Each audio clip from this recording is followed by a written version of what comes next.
Hi guys, so here's another update. I am just getting home from a luncheon put on by my dear friend Rhonda Johnson, Ladies Who Lunch. I spoke at it back in January, and so I came to just to be a part of that and listen today. And I first told her I couldn't come earlier in the week after my last post when I had that miserable day. And she said, just think on it. There's a spot for you, come. I'm glad I did. It's always great to be around community. It's very, very important for us. I also wanted to come on here because Monday, I think it was Monday when I made that post and I was so miserable and really sharing the ugly side of grief. No matter what's going on in your life and you're struggling with grief, there's an ugly side, and it comes out of nowhere, and you think you've got a grasp on things, and then you don't. And it's all okay as long as you don't hang out in those dark, dark places. That's when our community needs to come in and kick us out of the dark place and pull us out and be there. But I wanted to talk about that because I've been listening to Richard Rohr on the Kate Bowler podcast. And Courtney, thank you so much for turning me on to Kate. And he's a Catholic priest, and he follows Franciscan Catholicism, and it's based in suffering, as opposed to a lot of evangelical Christianity is based on sin. And he was talking about, and she was talking about, when you're in these dark places and you feel so alone and just desperate, how God shows up in whichever way he chooses to show up, be it friends, comments. I believe that's how he speaks through a lot of people and things and situations. And y'all, your prayers, your comments, my mental health, my physical health has felt so much better since then. And I thought it was interesting because she was saying, you feel his presence when, like for her, when she was in the hospital, I feel his presence in these dark times, but it doesn't last. And he was saying, if it lasted, our focus would be on the gift, not the giver of the gift. And that's so impactful to me. Many of you know my faith is extremely important to me. I was raised in the Bible Belt, and it did a lot of fucked upness, is all I can say.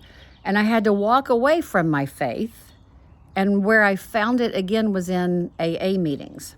And what I experienced in AA, when I'm sharing my story about meeting Steve and just this dark list of choices I had made at that point in my life, and I'm sharing it in AA as I'm wanting to get sober. Not one person batted an eye, not one person looked at me like I was a slut, nothing. They all just kind of and I was like, why is church not this way? So that's when I began to lean into, I'm just going to focus on Jesus and how he lived life and how he loved. And we humans, bless our hearts, we're trying to lead religious organizations, but we're humans, so we're going to mess it up. So y'all that have been damaged by a religious structure, building, organization, it's the people you should be pissed at, not Jesus.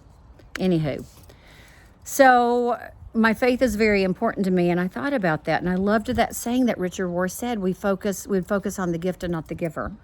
And then he went on to talk about the mystics in the Catholic Church, and when they do it well, they look at these suffering moments, these really hard events in our life, like with the cancer diagnosis, having my tits cut off, losing my son. There's a whole nother many lists of that mystics that are really in tune to Jesus and the Catholic Church, they look at it as opportunity to be like, oh, yay, another opportunity to love Jesus. And like he said, he's like, I'm not there yet.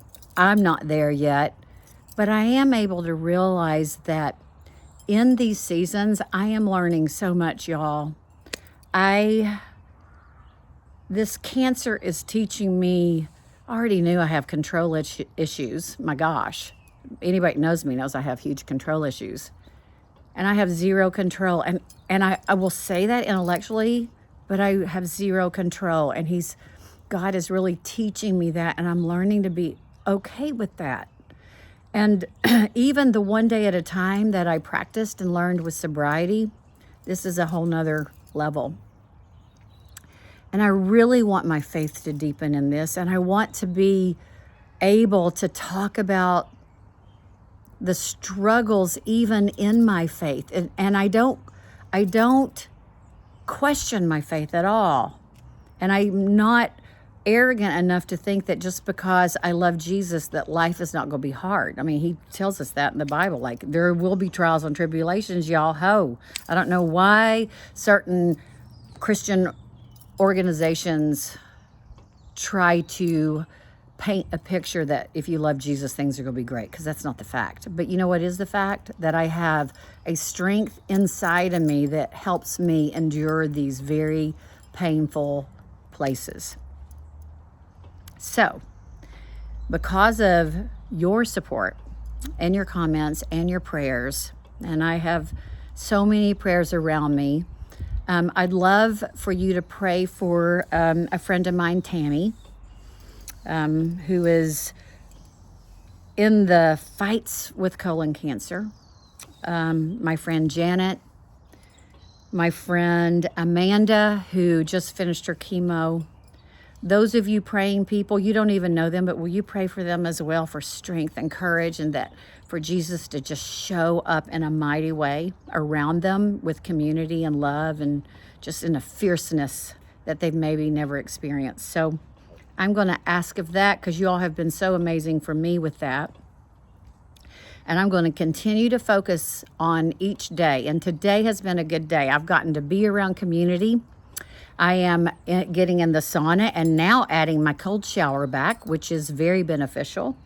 I got to spend the day yesterday with my friend Jen, playing with her Pure juicer and doing all this juicing, and we made homemade chai. I am sleeping with my dogs at night because Steve is still scared to sleep with me. One, because I'm on my back and I'll snore, but he's just so scared of hurting me. And I told him yesterday, I said, if you kiss my forehead one more time, I'm going to pop you. I want kiss on the lips. That man has been such an amazing caregiver, and his acts of service. He has just been so precious, so precious.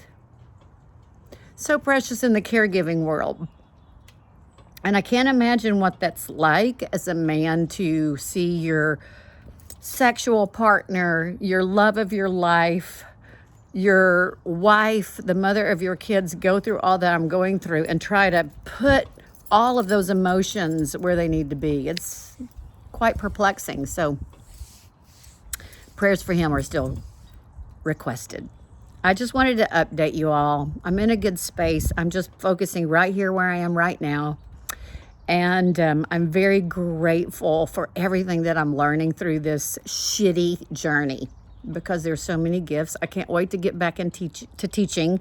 Some of the ladies from the Ladies in Lunch, we've got some big plans in store. They're really trying to push me, support me, help me, guide me into doing more of my own brand, and instead of relying on other people to teach classes for and from. And I've been offered this so many times and I just don't. But I think I'm going to. Why not? All right.